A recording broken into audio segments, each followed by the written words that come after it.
I was diagnosed with an incurable cancer of the central nervous system called neuroblastoma stage 4. Doctor said no chance of survival, take your boy home and allow him to live the next few months with his family because there's nothing that we can do.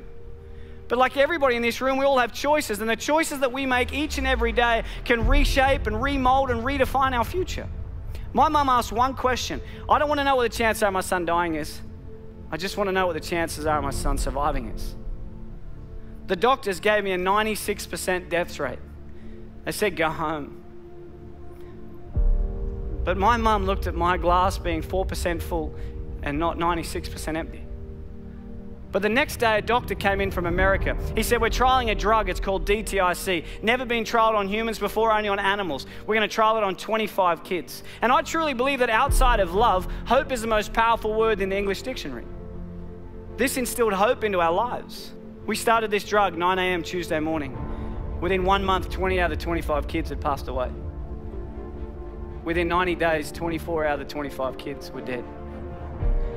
My mum, she would sit there and she would watch a doctor come in and zip up a body bag and wheel them out because of the same drug that she chose to put me on. I say to people all around the world that I'm one of the lucky ones.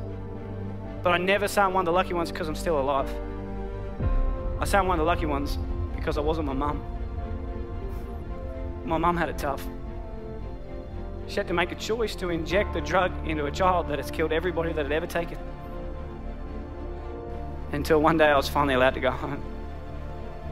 The doctor said to my mum, your son, he will never go to school, he will never play sport, he'll be a housebound baby, and if he reaches his teenage years, it'll be a miracle. But we believed in miracles. And my mum wanted my dreams to come true. When I was lying in hospital, my mum bought me a Velcro glove and a Velcro ball. And she'd sit at the end of the bed and she'd lob the ball to me. I'd catch it and I'd throw it back. Till she gets further and further away until eventually I said to her, I have a dream, and that dream is to one day play baseball in America. And people laughed at me. Nobody in your life will tell you what you can do. They'll only ever tell you what you can't do. My dream was to play baseball in America, and I wanted to do everything in my power to make sure that happened. And there was a lot of hiccups along the way. I had my first heart attack when I was 12. I had glandular fever, I had bacterial meningitis. But people kept telling me I wouldn't do it.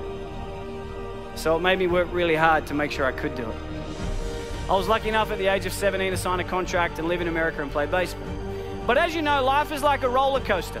You can get to a pinnacle point in your life and it can get taken away from you in a heartbeat.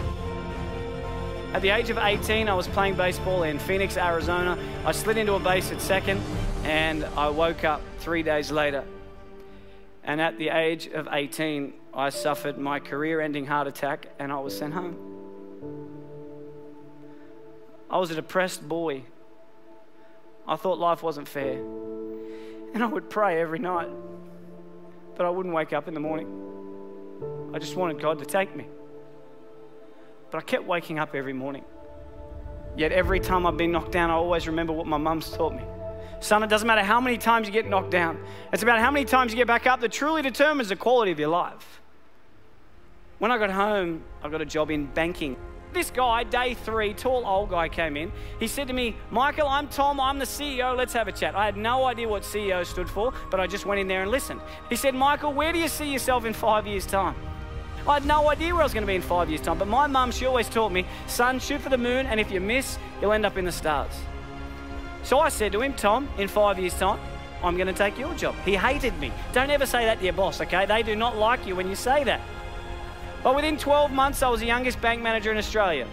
Within 2 years, youngest area manager. 3 years, youngest state manager. Within the 4th year of being with this company, I was the youngest national sales development manager for one of the largest companies in the world.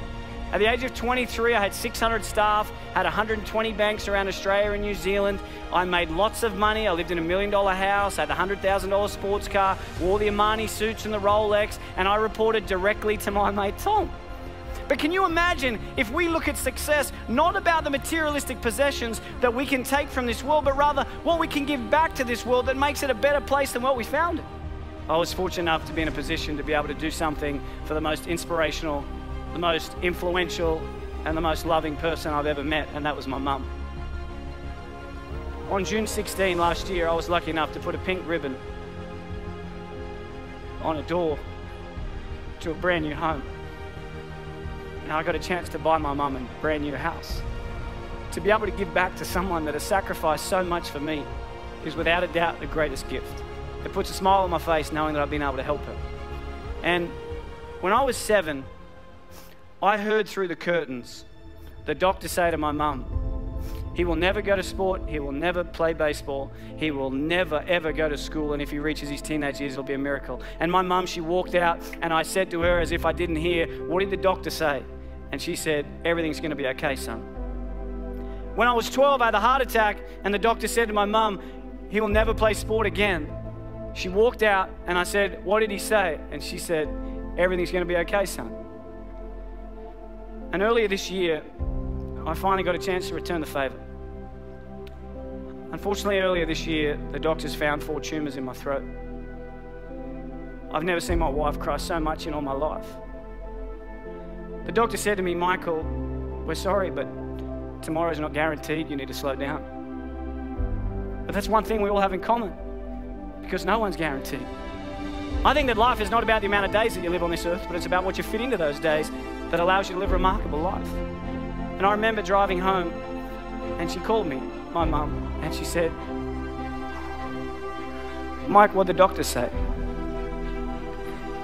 And I said to her, Mum, everything's going to be okay. Every one of us, every single day, is blessed with the air that we breathe, the opportunities that we have. And I challenge you every single day to get out of bed and do something that your future self will be proud of.